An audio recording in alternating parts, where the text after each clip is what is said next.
Le sujet des dinosaures dans la Bible fait partie d'un débat plus vaste au sein de la communauté chrétienne sur l'âge de la Terre.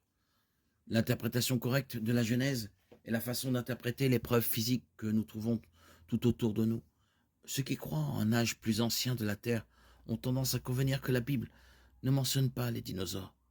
Car selon le paradigme de la Terre ancienne, les dinosaures ont disparu des millions d'années avant que le premier homme ne marche sur la Terre. De sorte que les hommes qui ont écrit la Bible n'ont pas pu voir de dinosaures vivants. Ceux qui croient en un âge plus jeune pour la Terre ont tendance à convenir que la Bible mentionne les dinosaures, bien qu'elle n'utilise jamais réellement le mot dinosaure. À la place,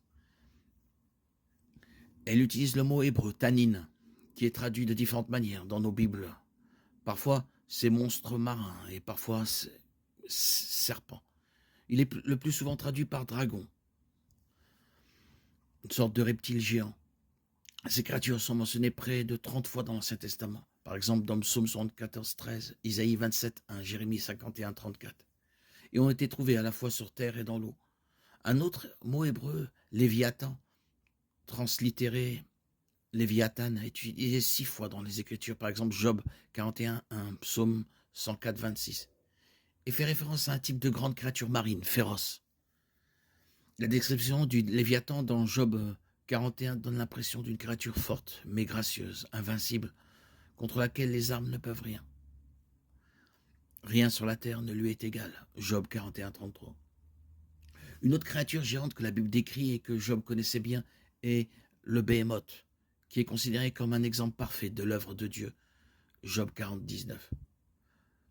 Le Béhémoth est un énorme animal herbivore qui vit près de l'eau. Ses os sont comme des tubes de bronze et ses membres sont comme des barres de fer.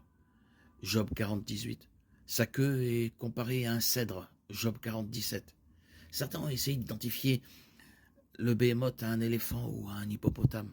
D'autres soulignent que les éléphants et les hippopotames ont des queues très fines, rien de comparable à un cèdre. Les dinosaures comme le brachiosaure, l'apatosaure et le saltasaurus, en revanche, avaient d'énormes queues qui pouvaient facilement être comparées à celles d'un cèdre. Presque toutes les civilisations anciennes ont laissé des œuvres d'art représentant des créatures reptiliennes, géantes. Les pétroglyphes et les figurines d'argile découvertes en Amérique du Nord ressemblent aux représentations modernes de dinosaures. Les gravures rupestres d'Amérique du Sud représentent des créatures ressemblant à des tricératops, des diplodocus et des tyrannosaurus rex.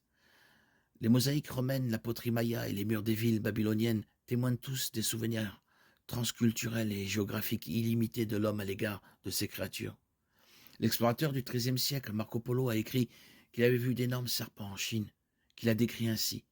À l'avant, près de la tête, ils ont 2 courtes pattes, chacune avec 3 griffes, ainsi que des yeux plus gros qu'un pain et très éblouissants. Les mâchoires sont suffisamment larges pour avaler un homme. Les dents sont grandes et acérées, et leur apparence générale est si redoutable que ni l'homme, ni aucun type d'animal ne peut s'en approcher sans terreur. Alors, y a-t-il des dinosaures dans la Bible? La question est loin d'être réglée. Cela dépend de la façon dont on interprète les preuves disponibles. Si l'on prend au pied de la lettre les 2 premiers chapitres de la Genèse, on en déduit que la Terre est relativement jeune et que les dinosaures et l'homme ont coexisté.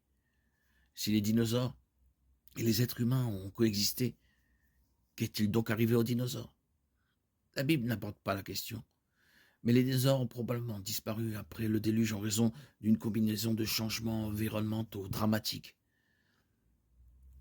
et d'une chasse incessante jusqu'à l'extinction.